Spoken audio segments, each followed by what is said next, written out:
সৃষ্টিকর্তা বলেছেন, তুমি যাকেই আমার থেকে বেশি ভালোবাসবে তাকেই তোমার থেকে দূরে নিয়ে যাব এবং তোমাকে একা করে রাখবো। তিনি আরো বলেছেন, কখনো বলবে না আমি তাকে ছাড়া বাঁচবো না, আমি তাকে ছাড়াই তোমাকে বাঁচতে শেখাবো এবং পিছনের সব অনুগত আবেগ কেড়ে নিয়ে তোমাকে দিব্যি সামনে নিয়ে যাব।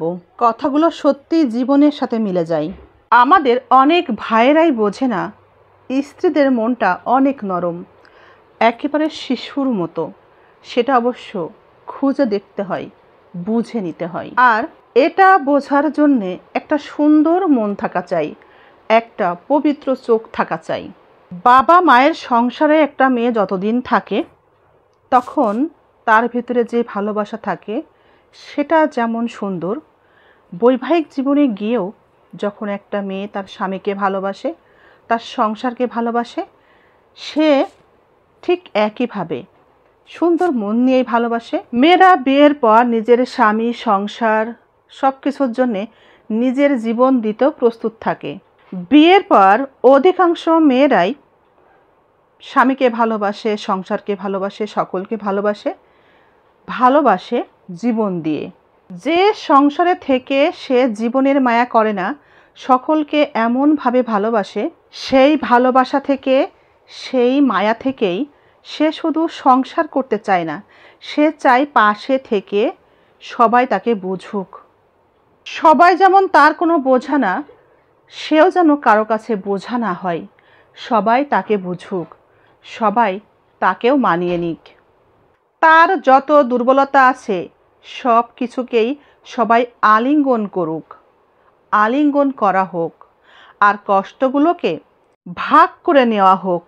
কিন্তু কষ্টের কথা বললেই যদি তাকে বলা হয়, তুমি ড্রামা করো, অভিনয় করো, তুমি ঢং করো, তুমি বোঝো না, তোমার এই আবেগ, এই ঢং, এগুলো কি মানায় এখন? যাও, সরো, আমার থেকে সরে যাও, যাও এখান থেকে যাও, তুমি তোমার নিজের কাজ করো গিয়ে। ছোটদের মতো ঢং করো শুধু, তুমি অতি সেন্সিটিভ। যে পুরুষগুলো তাদের স্ত্রীকে এভাবে বলে, একটু খবর নিয়ে দেখেন না, তারা বাহিরে কোনো না কোনো নারীর এই আবেগ, এই ঢংগুলো ভীষণভাবে পছন্দ করে। এই কারণে মানুষটা এই ধরনের ব্যবহার দেখে অভ্যস্ত, তাই সে বুঝতে পারে এবং তার সাথে ঘরের মানুষটিকেও তুলনা করে এবং এখানেই ভুল করে। অধিকাংশ পুরুষই এই ভুলটাই করে, বাহিরের নারীর সাথে ঘরের নারীর এই জায়গাতে তুলনা করেই ভুল করে। ঘরের স্ত্রী যখন তার নিজের কষ্টের কথাগুলো বলতে চায়, আর তখন যদি তাকে এভাবে বলা হয়, তুমি বোঝো না, তখন কিন্তু ধীরে ধীরে সে নিঃশব্দে সরে যায়। অনেক নারী আছে বিয়ের প্রথম দিকে যদি এই ধরনের সমস্যা বোধ করে তার সংসার জীবনে, তার শ্বশুর বাড়িতে, তখন দেখা যায় সেই মেয়েটি শ্বশুর বাড়িতে আর যেতে চায় না, অথবা সংসার যদি ভেঙে নাও যায়, সংসারে অশান্তি থেকেই যায়। মেয়েটির সংসারে বা পরিবারের কোনো সমস্যা হয় না, কোনো সদস্যরই হয়তো বা কোনো সমস্যা হয় না, কিন্তু মেয়েটি অশান্তির মধ্যেই দিনের পর দিন দিন কাটায়। বিয়ের পর আমাদের ভাইদের যেটা করা উচিত ছিল, শুধুমাত্র বোঝার চেষ্টা করা মেয়েটিকে। নিজের স্ত্রীকে একটু বোঝার চেষ্টা করুন, স্ত্রী কাঁদছে কেন। সে কিন্তু শুধু শুধু মন খারাপ করে, মুখ ভার করে, মুখ কালো করে থাকে না, তার কারণ আছে। সে শুধু শুধু কিন্তু কাঁদে না, তার কারণ আছে, কারণ থাকে। তারও একটা মন আছে, মনের চাহিদা আছে, আকাঙ্ক্ষা আছে। বোঝার চেষ্টা করুন। এত কিছুর পরেও সে যে চুপচাপ আছে, মন ভার করে আছে, সে হয়তো বলার ভাষাই হারিয়ে ফেলেছে। স্ত্রীকে তুলনা করা বন্ধ করুন মায়ের সাথে, বোনের সাথে, অথবা বাহিরের কোনো নারীর সাথে। দেখবেন সংসারটা, জীবনটা সুন্দর হয়ে যাবে। বাহিরের নারীর সাথে সময় কাটিয়ে আপনি যে আনন্দ পাচ্ছেন, যে সুখ পাচ্ছেন, স্ত্রীকে সময় দিয়ে দেখুন না, তার থেকে অনেক ভালো থাকবেন। সেখানে অনেক আনন্দ আছে। কথায় আছে না, নিম পাতা তিতা হলেও রক্ত পরিষ্কার করে, স্ত্রীরা হচ্ছে নিম পাতার মতো। আর স্ত্রী ব্যথি রেখে সকল নারী হচ্ছে সুগার বাড়াই।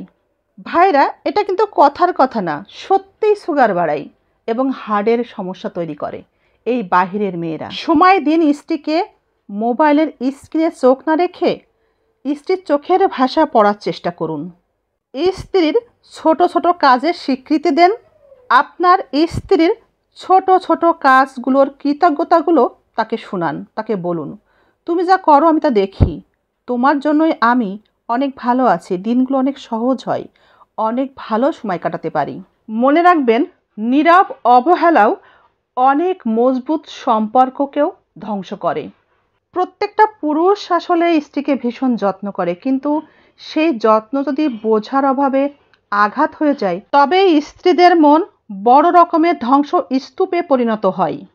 জানি না ভাইরা আমার এই কথাগুলো বুঝবেন কিনা, কিন্তু নিজের চোখে যদি স্ত্রীর প্রতিচ্ছবি দেখতে পান তবে অবশ্যই নিজের স্ত্রীকে বুঝবেন। আপনার কাছে সে কতটা মনোযোগ আর মমতা চেয়েছিল, সেই মনটা আপনাকে নিয়ে কি ভাবতো বুঝতে পারবেন। পুরুষেরা নীরব অবহেলায়, অযত্নে অন্যের সাথে স্ত্রীকে তুলনা করে আর পরিবারের সকলকে ভালোবাসতে গিয়ে তাদের চাহিদা মতো চলতে গিয়ে অধিকাংশ পুরুষই স্ত্রীকে সবার আগে ধ্বংস করে।